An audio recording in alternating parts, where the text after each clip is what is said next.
Oi, minha gente, a Josi Desidério, Adriana Nascimento. Estamos no segundo episódio do nosso podcast A Gente Fala.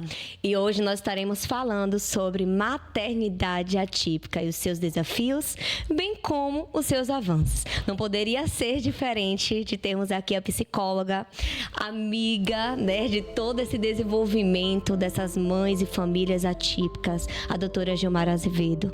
Seja bem-vinda, doutora Gilmara. Obrigada, meninas. Para mim é uma grande satisfação estar aqui hoje. Ai, que bom. Fique à vontade nesse momento de bate-papo. E a nossa querida Tatiane Souza, seja bem-vindo ao podcast A Gente Fala. Se sinta acolhida por todas nós. É um momento realmente que a gente quer te ouvir. A gente quer saber sobre essa maternidade atípica, sobre os desafios encontrados e sobre a sua história, né? A Tatiane antes de ser mãe, a Tatiane mãe atípica, o que mudou, enfim. Fica à vontade para contar pra gente como é que foi esse caminho, né? Até a descoberta dessa maternidade atípica na tua vida, Tati.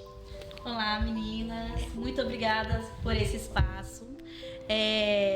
O meu processo, né, de ser da descoberta da maternidade atípica começou com uma mãe, a minha mãe. Sim. Ela que percebeu, né, os primeiros sinais do meu filho, mesmo morando em outro estado. Né? Ela me deu aquele alerta: olha, filha, tá com alguns sinais, né? A fala dele em desenvolvimento. Meu filho é uma criança de 6 anos.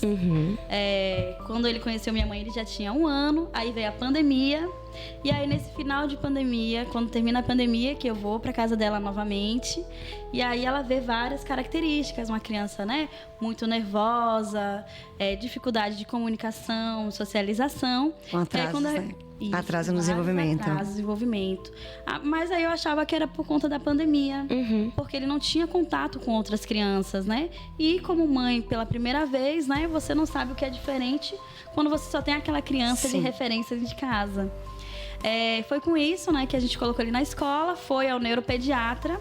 E na primeira consulta, né, Nairobi teve o diagnóstico fechado, né, de autismo de nível 2 suporte, TDAH. A gente não satisfeito, levamos ele em mais 4 especialistas. Sim. Todos eles confirmaram na primeira consulta, porque ele tinha muitos sinais. Mas esse processo diagnóstico não é tão simples, né? Quando você percebe que seu filho é diferente, né? No fundo a gente sabe. No fundo, talvez a gente saiba, tivesse ali, o autismo sempre estivesse ali. Hoje eu olho para trás e vejo várias características do meu filho, né? Sempre esteve ali o autismo. Ele brincar sozinho não era sinal de independência. Porque eu olhava antes e falava: olha, ele tá correndo ali, tá dançando sozinho aquela música, olha como ele é independente. Porque eu queria meu filho para ser independente. Sim. Eu sempre quis isso. Só que isso era um sinal que ele não socializava com outras crianças, que ele não estava interagindo com outras crianças. Não era independência. Talvez era a solidão que ele estava sentindo naquele momento. Né? E o processo de você aceitar o diagnóstico do seu filho é você reconhecer que ele precisa de ajuda e que a sua dor, né, do seu período de luto, ela tem que ser menor. Porque ali tem uma criança que está em sofrimento. Então, acho que não há nada maior pra gente, quanto mãe, eu fico até emocionada. Quanto mãe. Fique à vontade. De uma criança atípica, você quer. Quanto mãe de qualquer criança. Sim. A gente quer nossos filhos bem. Verdade. Né? Então, o processo diagnóstico ele é muito violento pra gente, mãe, porque você se deixa de lado. Você não vai chorar na frente do seu filho porque é uma luta, é uma dor, é um sofrimento, né? Eu lembro que no processo diagnóstico eu chorava muito, que eu falava assim: meu filho não vai pra faculdade, ele não vai viajar sozinho, ele não vai poder ter um monte de coisa, não vai ter amigos. E não é isso. O autismo não é uma sentença pra vida, né? A gente focar no diagnóstico, né? Quando você tem alguma dúvida, foque, vá atrás, veja o que é, né? E você focar no desenvolvimento dele, ele pode ter uma vida adulta, né? O mais perto do possível da independência dele, né? Mas entender esse processo, ele é muito violento pra gente, quanto mãe. Sim. E aí, Gil, ela trouxe assim uma fala que eu pensei aqui, né? Que ela traz assim: a gente como mãe, e aí a gente se coloca como mãe, todas aqui somos mãe. Sim. A gente idealiza o nosso filho, né? Nosso filho é aquele filho idealizado que a gente imagina, a gente quer o melhor filho, né? Não é que que você passou por esse momento do luto ali, porque a gente realmente, como você falou, às vezes até via os sinais, mas eu não quero ver, porque a partir do momento da nossa gravidez, a gente idealiza Sim. aquele bebê saudável, aquela criança, e a gente já começa a projetar, inclusive, o futuro para esse nosso filho. Na verdade, eu queria que você falasse um pouquinho nesse aspecto, assim mesmo, que Sobre ela essa trouxe, construção né? da maternidade. Todas as construções de família, ela vem carregada com um projeto de vida. Sim. Quando eu me caso, é um projeto de vida. Quando eu penso em ter um filho, é um projeto de vida. E não existe uma mãe que projete um filho com algum tipo de transtorno mental. Sim. Logo para começar, o autismo não é uma doença, é um transtorno. A doença é aquilo que a gente faz o diagnóstico e descobre a causa, vê as consequências. O autismo é um transtorno mental no neurodesenvolvimento. A criança já nasce com ele. Então, é muito complexo para uma mãe, uma família, conceber que aquela criança terá limitações. Porém, ela não se resume às limitações. Aí é que está a grande chave para que a gente consiga tratar essa criança e tratar essa família. Eu recebo no meu consultório várias pessoas com essa demanda. Gilmara, eu quero que você me diga se ele vai casar. Eu digo, criatura, eu não casei até hoje, porque eu tenho que saber. Às vezes é uma ansiedade. A preocupação, uma né? preocupação, uma ansiedade que muitas vezes só faz prejudicar o Ser um processo. sofrimento antecipado. Tem pessoas que sofrem antecipadamente. Você com seu filho tão pequenininho e ela já pensando nesses avanços que Nesses poderia não ter avanços na vida que adulta. Eu não sei se ele teria, ainda que ele fosse uma criança Sim. típica, uma criança, você entende? Então a gente percebe que existe um projetar de coisas para o futuro que sobrepõe o presente. O nosso convite hoje para as mães atípicas e para as crianças, né, com autismo é a gente poder saborear o presente, porque o futuro a gente não sabe se vai acontecer. Então tem muitas mães que estão aí na luta para avanços dos filhos e que esses avanços talvez não aconteçam. Sim. Eu trabalho com muitas mães atípicas, com crianças atípicas, inclusive tenho 2 sobrinhos que são autistas. Um é o nível 2 de suporte e o outro é o nível 1 de suporte. Sim. Eu vejo como é o trabalhar com essa criança. Quando a gente traz, meninas, na perspectiva do amor, trazendo isso para a família, trazendo para a escola, a gente consegue ter um direcionamento melhor. Porque se for só se basear em marcos, em tabelas, em níveis de crescimento, a gente não consegue sobreviver. É a ressignificação que faz a gente conseguir interagir com todas essas questões do transtorno do espectro autista. E outra coisa, em um outro diálogo, né? Tati falou a questão que teve um momento da sua vida, né, Tati? Que você pensou e se culpou. Precisou um outro alguém ver, eu sou a mãe, eu conheço desde a minha gestação. E por qual motivo eu não vejo, eu não percebi isso antes? E essa culpa é natural? Tem um ditado que fala assim, que eu nem gosto muito. Sim. Que diz assim, nasce a mãe, nasce uma culpa. Eu já ouvi esse Essa, ditado. não é? Nasce a mãe, nasce uma culpa. Até quando a gente vai entender, eu sou professora e eu não consigo sair muito dos critérios. Piaget, ele fala muito sobre o processo do aprendizado. Você aprende e depois aquele aprendizado ele acomoda e vira Rotina. memória e fica ali. Sim. Quando a gente tem um filho, a gente consegue ter uma visão melhor dos que estão na rua do que dos nossos. Sabe Dentro por de quê? casa. Pela acomodação. Eu tô vindo todo dia, eu não consigo nem perceber. Sim. Observe, vocês que têm filho pequeno, se vocês passarem uma semana fora, quando voltam, fala, vixe, ele cresceu tanto. Porque o dia a dia faz com que a gente não perceba Verdade. algumas coisas. Então, essa culpa a gente precisa trabalhar. Precisamos trabalhar essa culpa porque, de fato, não existe culpados para isso. Ele nasceu com uma característica diferente que faz parte da vida dele, mas que não resume ele só aquilo. Sim. A criança com autismo, ela tem várias formas de se comunicar conosco. Só que, infelizmente, a nossa sociedade ainda está se preparando para Para tudo isso. Sim. Estava conversando ontem com uma mãe atípica, eu falei assim, não sei, tem hora que eu fico observando as crianças atípicas e parece que são anjos. Parece que existe um bloqueio justamente para ele não estar interagindo com tudo isso de complexo que a gente interage aqui. Verdade. Observe, é como se tivesse um bloqueio e aí ele fica nesse nível aqui do imaginário e que é muito mais salutar. Parece que são anjos mesmo. E eles se reconhecem, né? Sim. Quando você tá no espaço com Exatamente. autistas, eles todos se conectam. Não precisa dizer uma palavra, eles se conectam, eles estão brincando todos juntos. E se cuidam. E se cuidam. Eu vejo nas escolas que eu incrível. presto serviço, eu fico olhando e falo, meu Deus, ele vai se agrupando. E às vezes não é nem a mesma atipicidade. Por exemplo, mesmo eu tenho um aluno que tem autismo, que ele é muito apegado a uma menina que tem TOD. ele se reconhece, ele cuida dela. Quando alguém vai maltratá-la, ele já toma a frente. Então, são pessoas que precisam ter esse espaço. Eu acho muito bacana esse lugar de fala aqui, porque a gente consegue desmistificar várias coisas que estão aí ocultas. Sim. Né? A pessoa com autismo, ela é uma pessoa que tem o direito de ir e vir, tem opiniões, a gente só precisa se abrir para isso. Sim. Eu vou contar rapidamente um caso aqui. Pode ficar à vontade, doutora. Eu estava na escola, mãe. Sim. E aí, eu sou muito próxima das mães, né? Geralmente tem uma linguagem muito próxima. E eu falei bem, aí a mãe me procurou e falou assim: Gilmara, eu quero saber o que tem nessa escola.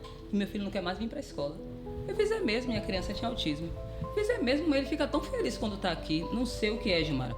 Só faço colocar a blusa e ele já chora e não quer vir para a escola. Falei, tá bom, mãe, faz o seguinte, traga ele com outra roupa e traga a blusa. A camisa da escola farda. Sim. Aí eu peguei na frente dela, me dê licença, eu peguei a etiqueta, cortei. Eu falei, vê se tá nele aí agora. E o menino foi vestir normalmente. Tudo certo. Ou seja, não era sobre a escola, era sobre a etiqueta da roupa. Camisa. Ele não sabia. Ele tem hipersensibilidade tátil. Então, estava mordendo ele, como se tivesse um bichinho mordendo. Sim. Como ele era um autista não verbal, ele não conseguiria dizer, mamãe, tira essa etiqueta de mim. Não quero vestir a blusa da escola. Não quero vestir. Os sinais são dados. Aí a mãe já vem também com outras problemáticas. Gilmara, o que está acontecendo aqui? Me conte aí, minha filha. Está acontecendo alguma coisa com meu filho? Eu digo, não está acontecendo nada. É a etiqueta que traz para ele uma simbologia de algo negativo. Ele não quer a camisa, mas a escola ele ama. Sim. Entende que a gente precisa ter uma visão mais sobre hipersensibilidade, hipossensibilidade. Nós precisamos ter uma visão. Eu conheço pessoas com autismo que foram operadas no calcanhar porque tem o processo de propriocepção. Não sei se vocês já ouviram falar em propriocepção, que é a questão, é mais um sentido. Nós temos os 5 e mais a propriocepção, que é o nosso equilíbrio. Muitas vezes a criança anda na ponta dos pés, leva para o médico e faz cirurgia dizendo que tem encurtamento de tendão. Mas não é encurtamento de tendão, ele anda na ponta dos pés para se organizar, para se equilibrar. E com o processo de terapia ocupacional, ele consegue... Contribui, né? Sim. Entendeu? Vocês percebem que o que falta mais é informação? Não, a gente estava falando sobre isso, a questão da psicoeducação para a sociedade, né? E para a sociedade, inclusive as famílias que não são atípicas. Exatamente. Eu acho que a gente precisa mais trazer um trabalho, fazer um trabalho de conscientização para as famílias que não são atípicas do que as que são atípicas. Eu sempre falo, as mães de crianças atípicas, elas conhecem, elas sabem muito mais até do que muitos terapeutas. Verdade. Né? E o que acontece é que a sociedade ainda não conhece, então acaba julgando. E aí quando ela fala assim, me senti culpada, aí a gente pensa assim, e eu sempre falo também, né, para minha equipe que está nas escolas, não culpem, porque a gente tem o direito de ser mãe. Porque eu, como mãe, vou ter minhas falhas. Eu sou educadora, quando eu estou dentro de escola, eu vou estar observando tudo e vou dizer como você tem que fazer com seu filho. Como terapeuta, a mesma coisa. Mas com meu filho, eu vou ter meus erros. Porque naquele momento eu já digo, quando eu vou para algum lugar, as pessoas já me julgam, mas você não é a psicóloga? Você não é a psicopedagoga? Você não é a professora? E aí eu paro assim, tá, mas eu sou mãe. Neste momento aqui, eu sou a mãe dele. E como mãe, eu vou falhar, assim como você. Como mãe, você tem esse direito de não ter visto. Entende?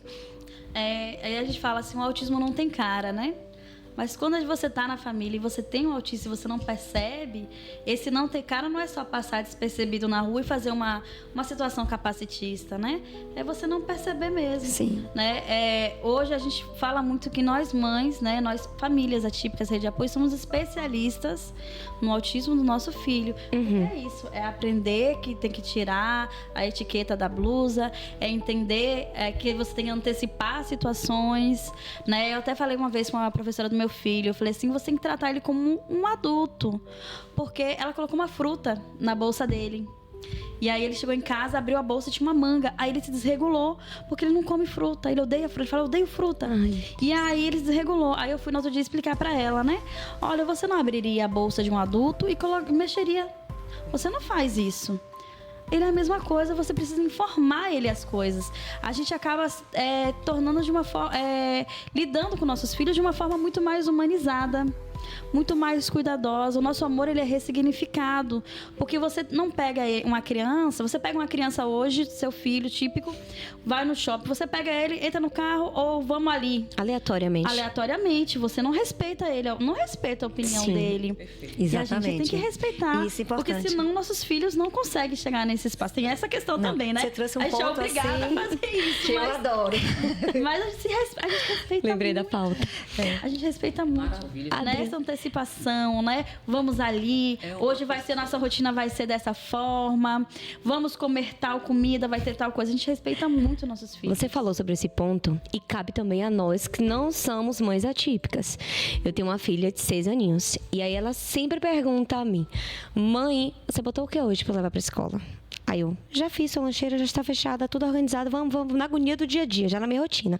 E ela, sim, mãe, mas basta você só falar o que é que eu vou comer, não é possível uma coisa dessa. Aí eu, em um outro momento, conversando com a Adriana estava tratando justamente sobre essa questão, que cabe tanto às famílias atípicas e não atípicas a tratar e ver o outro com tamanho respeito e cuidado do que realmente aquele ser humano quer.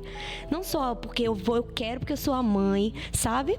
E aí eu começo a enxergar também, de uma certa forma, a rotina da minha filha, na preocupação que ela tem em saber o que é que ela vai levar para a escola. E assim, olhar para ela. E quando a gente fala de crianças na atípica, a gente está falando de crianças que vão virar adultos também, que vão crescer. Sim. Porque muitas vezes a gente não ouve falar muito do adulto. E a gente sabe que a sociedade tem adultos.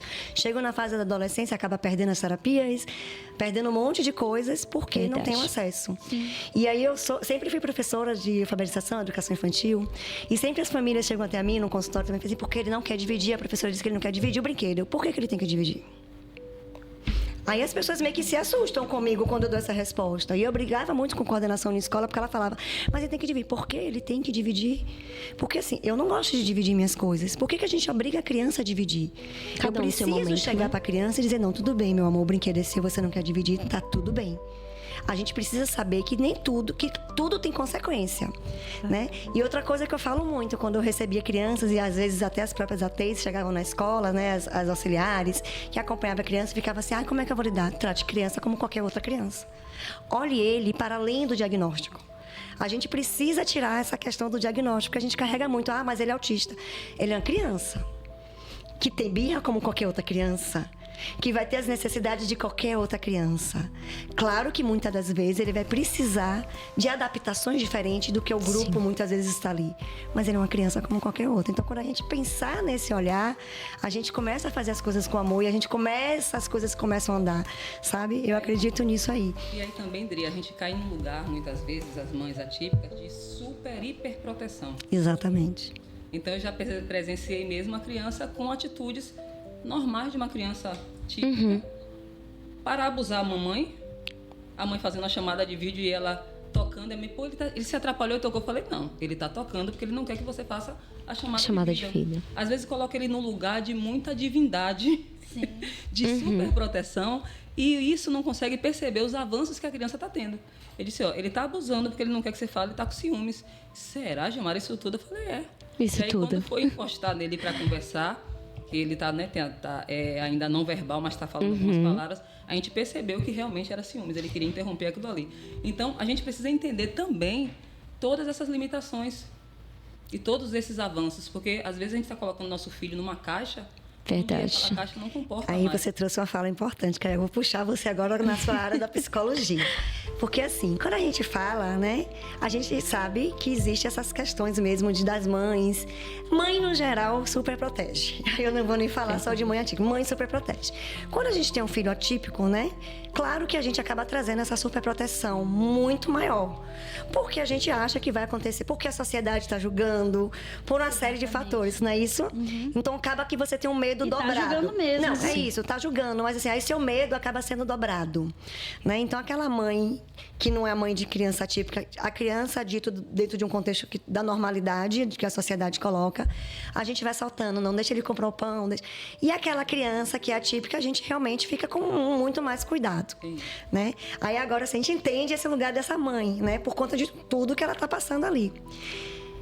Essa mãe, aí o que eu quero dizer para você, para psicologia, não é o não julgar, né? A gente sabe que a gente precisa educar essa família para que ela entenda que aquela criança ela venha a ter autonomia, né?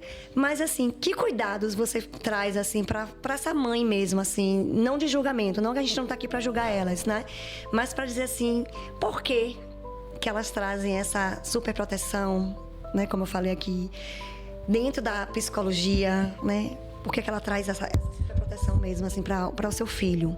Esse medo, né? De que maneira ela pode estar trabalhando essas questões emocionais? Porque é uma questão emocional que está envolvida nisso aí, Até diante dos casos que a senhora mesma obtém conhecimento, né? Se puder dividir um pouquinho. Sim, sim. Quando a mãe recebe um diagnóstico qualquer diagnóstico do filho, isso já causa uma estranheza. Principalmente quando é um diagnóstico em que esse sujeito, ele talvez não tenha as capacidades de uma pessoa típica. Sim. Então isso já causa uma certa estranheza e um certo bloqueio. Insegurança, né? Também. Muita insegurança. Então o que acontece? Quando a mãe entende que quanto mais autonomia e independência ela der para esse filho, ele vai se ajustar muito mais à sociedade, aí ela consegue virar a chave. Sim. Porque imagina, eu tenho um filho que eu não deixo ele andar na rua sem estar de mãos dadas comigo. E aos poucos eu vou deixando ele, é uma liberdade assistida, tá? Sim. É uma liberdade assistida. Claro. Se aquela criança tem condição de começar a andar devagarinho, dizer, meu filho, ó o carro, e ele dá uma paradinha, ele consegue cognitivamente, a gente está falando já de circuitos cerebrais, neurociência. Ele começa a criar um circuito neuronal que diz para ele assim, ó, você pode. Naquela hora você parou, o carro passou. E esse circuito neuronal também vai favorecer ele a desfraudar. Observe como tem a ligação. Sim. Tudo isso vai abrindo portais mentais na criança, que você faz uma coisa, tem criança que eu desfraudei, no outro dia a criança disse a primeira palavra, eu juro por Deus. Desfraudei com a anilina e tal, mas você vai fazer. Gilmara falou uma palavra que eu não entendi. Eu peguei e expliquei para ela, no momento em que a gente faz uma abertura e ele faz o xixi e cocô no vaso, outras funções começam a avançar. Cognitivas, Sim. neurológicas começam a se formar. Sim. Então, o que é que a gente precisa trazer para essas mães? A gente precisa trazer a liberdade assistida para essas crianças. E eu acredito também, pelo que eu conheço da psicologia, que toda mãe atípica teria que fazer a terapia. Porque é uma base elas importante. se anulam demais. Tem coisas mesmo que são possíveis de acontecer, do Sim. tipo, pode ir em paz que eu vou ficar com seu filho. Eu ouvi uma frase. Mas eu não vou conseguir me divertir. Sim. Eu quero aproveitar esse gancho e saber de você, Tati. O que era Tati antes de ser mãe atípica? O que mudou na sua vida, Tati? Não Tati mãe, tá? Tati, conte pra mim, Tati. O que era Tati antes e Tati após, né? Toda essa transformação. Nós sabemos das consequências, né? Dos desafios, melhor dizendo, até porque a gente já tratou sobre isso, mas a gente quer saber também dos avanços, do que mudou na sua vida. Como é que você se enxerga hoje, o que você enxergava antes, quando você não tinha ainda essa proporcionalidade de cuidado para você e para seu filho. O antes era só seu filho, tudo se desregulou. Conta pra gente um pouquinho. Olha, eu era outra pessoa. Sim. Outra pessoa, porque eu tinha outras perspectivas, né? De vida. De vida. Não que meu filho tenha atrapalhado, ao contrário disso. Eu acho que melhorou e eu tenho objetivos diferentes hoje, né? Mas quando eu recebo o diagnóstico de Nairobi, eu tranco a minha faculdade, eu paro de trabalhar fora, né? E viro cuidadora em tempo integral. E isso pra gente, né, enquanto mulher que já tem uma dificuldade no mercado de trabalho, né? Que já tem várias barreiras para você conseguir estudar com uma criança em casa e tudo mais, fica assim muito mais difícil, né? Eu me anulei 100% para cuidar do meu filho. Não me arrependo porque o avanço dele foi muito alto. E naquela época a gente, né, eu com o pai dele avaliamos que era mais importante o desenvolvimento dele, que as outras coisas podiam esperar. Dinheiro espera, mas a parte psicológica, de desenvolvimento, as podas neurais, tudo que vem acompanhando, né? A doutora sabe dizer muito mais do que eu em palavras técnicas. Se passar, passou. Se o cérebro se formou, para você adquirir um conhecimento depois, é mais difícil.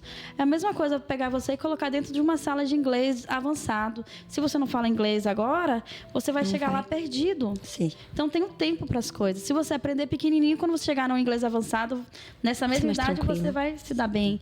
Então, foram escolhas feitas, mas escolhas que, com o passar do tempo, me sobrecarregaram demais, né? Você até me fez uma pergunta, né? Sobre a questão de relacionamento, se você era mãe solo, se você não era. Como é que é essa construção? Mas eu te digo o seguinte, as mulheres hoje que estão casadas, que moram com seus companheiros, elas têm uma maternidade solo. Porque você imagina como é dentro dessa casa.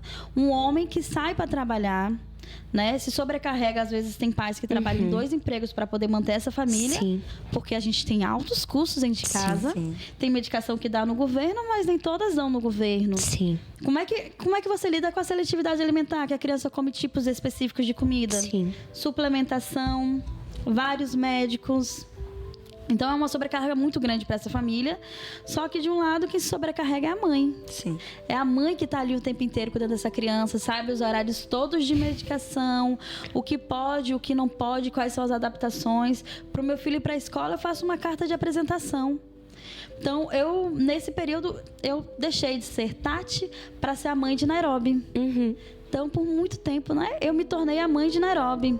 Nairobi vai fazer 4 anos de diagnóstico, então são 4 anos que eu sou apenas a mãe de Nairobi nesse período todo.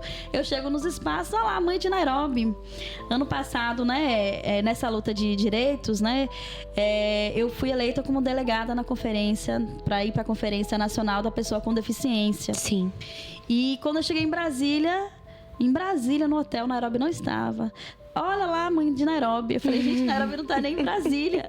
Estou lutando por ele nesse espaço, mas ele não está aqui. Sim. Então eu deixei de ser, né, a Tati profissional, a Tati estudante, para cuidar do meu filho. Não me arrependo, voltei agora ano passado para a faculdade. Que bom, Tati. Mas, assim, é uma luta também você estar na faculdade sendo mãe atípica. Sim, mas lhe proporcionou também, diante do seu conhecimento e dos avanços do seu filho, uma construção de apoio para outras mães. Exatamente. Conta um pouquinho pra gente. No meu espírito de revolta, Sim. né? Tem um espírito de revolta, Tati? Não sei se seria o meu luto foi diferente. Sim. Por que o meu luto foi diferente? Quando eu recebi o diagnóstico de Nairobi, foi muito, muito difícil receber o diagnóstico. Mas o pai olhou pra mim e falou assim, olha, a gente não é hora da gente sofrer, a gente tem que olhar pra ele, né? A gente tem que lutar por ele. Ele precisa muito mais da gente. Eu lembro que ele falava assim, nossos sentimentos não importam. E eu chorava muito porque eu achava que meu sentimento importava e eu acho que importa. Sim. Né? E fiz acompanhamento inicial assim, psicológico num projeto chamado Brincando em Família. Enquanto as crianças estavam brincando, as mães recebiam um acompanhamento psicológico. E elas falavam, você pode chorar, você merece chorar. Né? É uma barra difícil. Sim. E nesse processo, você descobre, né, do diagnóstico que tem dificuldade de conseguir neuropediatra, porque uma consulta é a partir de R$800. Olha o valor do salário mínimo. Que família A consegue... conta não bate. A conta não bate. Fechamento. Né? R$800. Aí você vai ver para as terapias. Quando você passa no médico, conseguir o médico no SUS, que é uma luta. Aí ele passa uma gama de terapia que você não tem como pagar, porque...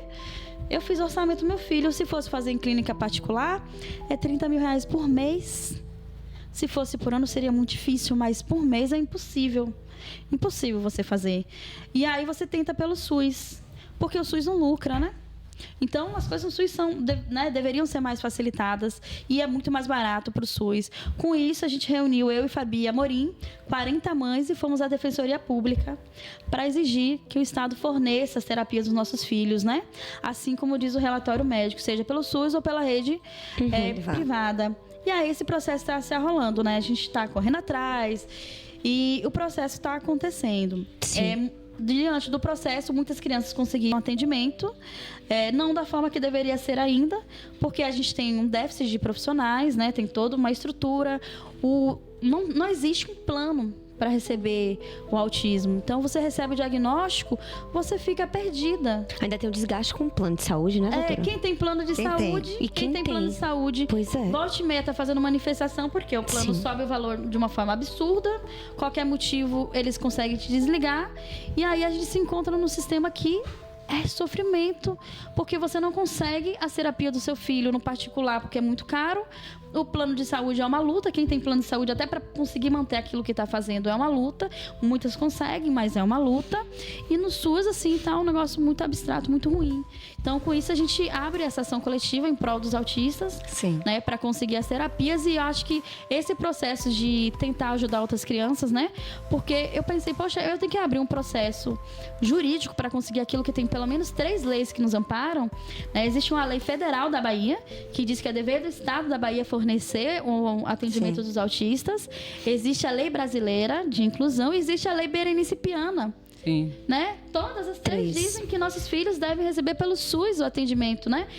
Tanto escolar, que também é outra luta, Sim. que a gente não tem o direito de colocar nossos filhos nas escolas particulares, porque já tem várias mães que ligam para a escola, tem vaga, chega na escola, dá o relatório e Nossa. mãe, a vaga sumiu. É. Acabou. Então você não tem o direito de colocar em qualquer escola, porque para a escola particular é muito caro colocar seu filho, porque ela tem que contratar um acompanhante para estar com ele na sala de aula, tem que adaptar o assunto para ele, e tem outras mães que vão olhar, aquele menino ali tá prejudicando o desenvolvimento do A meu gente príncipe. falou isso no episódio anterior. Do meu príncipe. Então, sabe? E não tem nada a ver, ele Exatamente. vai estar em sociedade com o meu filho também. A sociedade é uma só. Sim. Né? Então você não consegue pagar uma escola, às vezes, para o seu filho estar, não é nem questão financeira, as mães que podem pagar. Claro que tem muitas crianças em escolas particulares, mas no geral é muito difícil você colocar. E aí na rede pública, né, você tem a dificuldade do ADI, né, do acompanhante, de ter um acompanhante na sala de aula com o seu filho.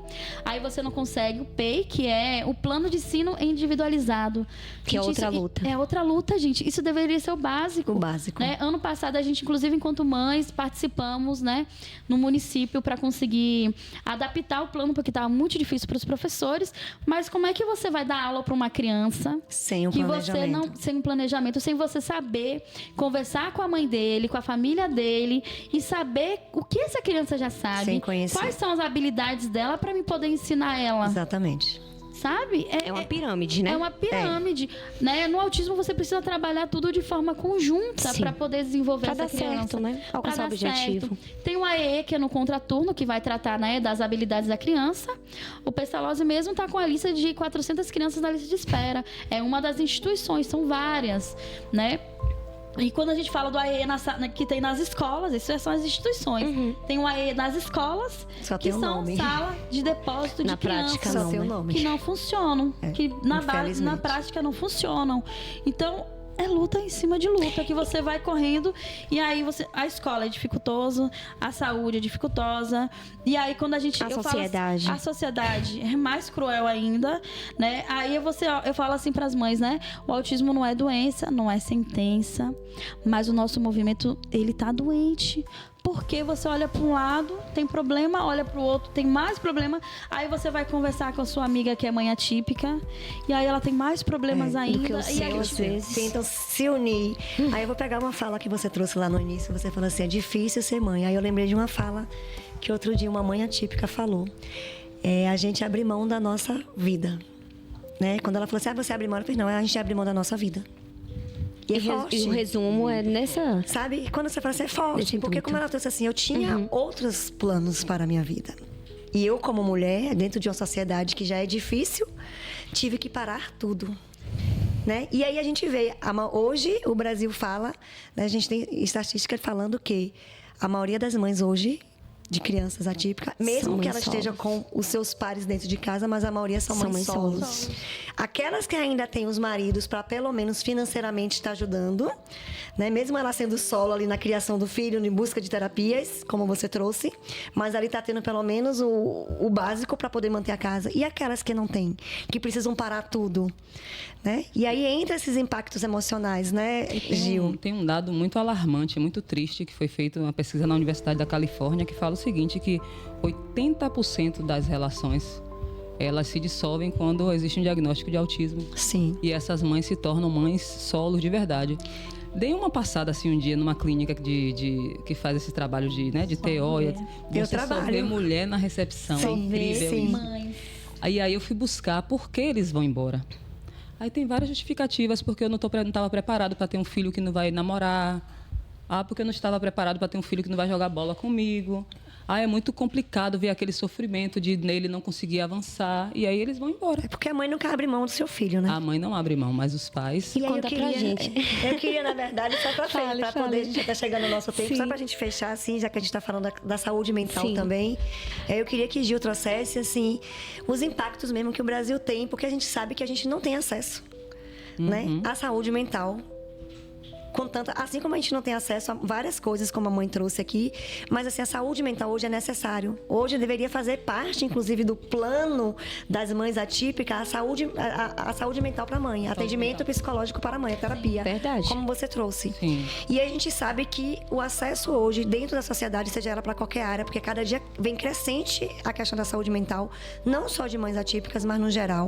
Queria que você trouxesse um pouquinho uma reflexão de como essas famílias, essa mãe que não tem acesso, que estão muitas vezes em estado de vulnerabilidade, pode estar, né, se ajudando mesmo, assim, uma mãe ou uma mulher com ela mesma em casa, com o que ela pode fazer, né? Porque a gente outro dia eu vi uma reportagem de uma mãe com 3 filhos e acabou que essa mãe se suicidou, né? Porque ela não aguentava, ela estava sozinha com 3 crianças. Sobrecarregada. E aí chegou a hora que ela falou assim, não tem nem mais o que dar de comer, então acabou tendo um suicídio ali, deixou 3 crianças sozinhas dentro de casa. Eu vou te responder trazendo 2 palavras importantes. Uma palavra é ressignificação. A ressignificação das competências ou não competências de uma criança com autismo, de uma pessoa com autismo, é base fundamental para que a mãe tenha saúde mental. O que é que eu quero dizer com isso? Ela vai muitas vezes querer ouvir a palavra mamãe e não vai escutar. Mas o que é que a gente pode ressignificar diante disso? Será que o olhar dele de carinho, que é a coisa mais linda que existe, pode substituir esse eu te amo verbal? Então, o primeiro passo para a saúde mental da mãe é a ressignificação. Mãe, vamos trabalhar no que nós temos. E quem disse a senhora que ele não te ama? Então, a gente vai trabalhando essa ressignificação. E o outro ponto para a saúde mental, sem dúvidas, é a autocompaixão. Quando essa mãe, ela entende o valor que ela tem, e a gente precisa trabalhar isso pouco a pouco. Por exemplo, eu vejo que Tati, ela tem um autocuidado, aparência, né? O autocuidado são de várias formas. Sim. Muito linda, muito organizada. A gente tem que buscar esse tempo de qualidade para a gente. E isso faz muito parte da autocompaixão. Qual é a paixão que eu tenho por mim? Qual é a estima que eu tenho por mim? Isso é com o tempo também, né, doutora? E eu preciso trabalhar isso tempo a tempo. E é importante que a gente busque lugares onde dê esse tipo de suporte. Porque realmente as mães se esquecem. Então, por exemplo, eu trabalho muito com mães atípicas, a máscara de oxigênio. Quando a gente pega o avião, aí tem uma sonora que diz assim: em caso de despressurização, máscara de oxigênio no seu colo. Primeiro, coloque a sua. Aí a mãe fala assim: não, Gilmara, colocar a minha não. Vai colocar do meu filho. Eu falei: sim, você vai colocar do seu bebê. E se você partir, como é que vai resolver isso aí, minha mulher? Precisa estar bem presencial o cuidado, né? Você precisa. E quem cuida precisa ser cuidada, né? Muito, muito. E tem um ponto importante que eu queria falar que eu não posso esquecer. Tem muitas pessoas que me procuram e falam assim: Gilmara, é um negócio das mães atípicas deixar o celular na mão da criança e que não sei o quê. Eu digo assim: você já passou por uma situação em que você precisava usar o sanitário e você não conseguiu usar? Já.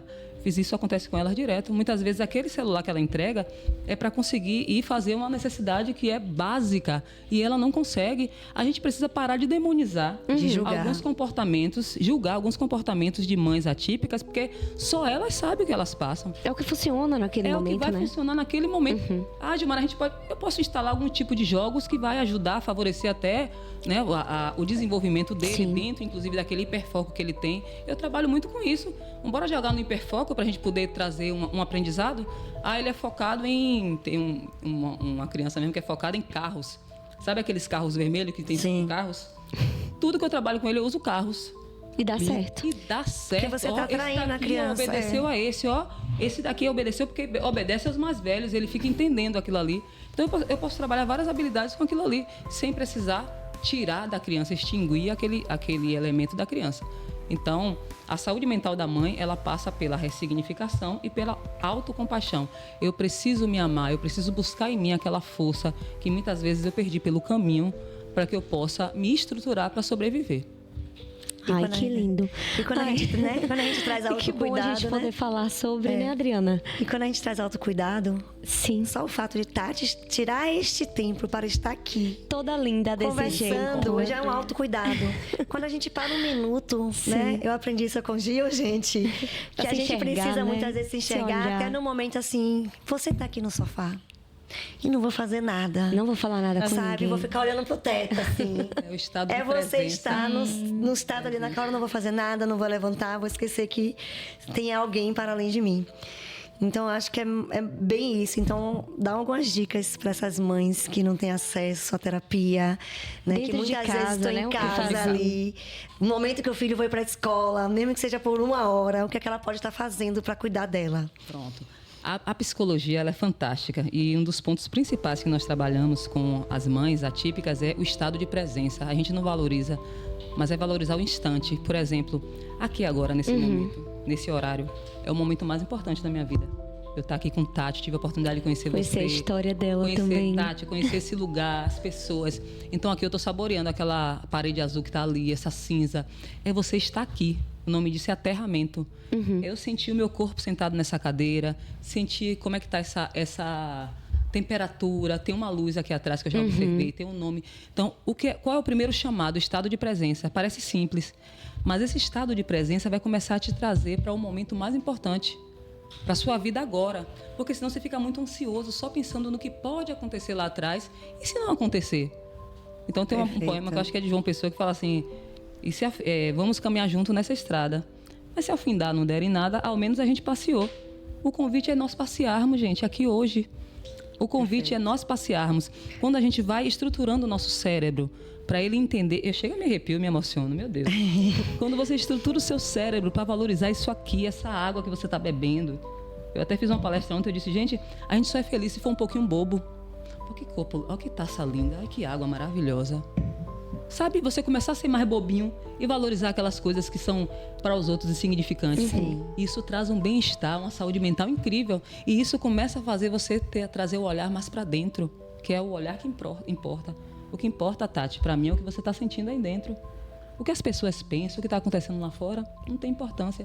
Para mim, eu te enxergo como uma mulher, eu te enxergo como uma pessoa, eu te enxergo como uma mãe atípica e, acima de tudo, eu enxergo você como pessoa. Ai, que lindo, gente.